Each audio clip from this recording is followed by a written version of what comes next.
మనకి సినిమాలలో already Hollywood సినిమాల్లో వీటిట్లో అంతరిక్షం నుంచి జారిపడ్డాయి. మనకి తెలుగు సినిమాల్లో వీటిట్లోనేమో యముడి కూతురు వచ్చి జారిపడుతుంది, లేకపోతే కన్యలు వచ్చి జారిపడతారు, ఇట్లాంటివి ఉంటాయి. మనకి ఆ తరహాలో సినిమాలు చేసాం, హీరోయిన్లని ఆ టైప్లో చూపించుకురావడం.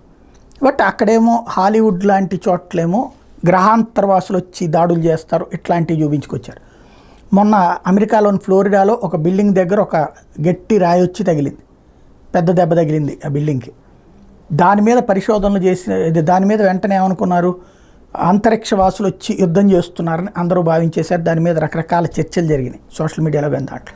ఫైనల్గా దీని మీద నాసా వాళ్ళు తేల్చింది ఏంటయ్యా అంటే, NASA confirms that A mystery object that crashed through the roof of a Florida home came from the international space station.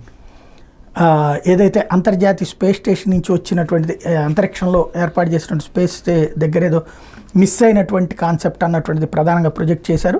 ఇంకా దానికి సంబంధించి పూర్తి వివరాలు బయటికి రావాల్సి ఉంది.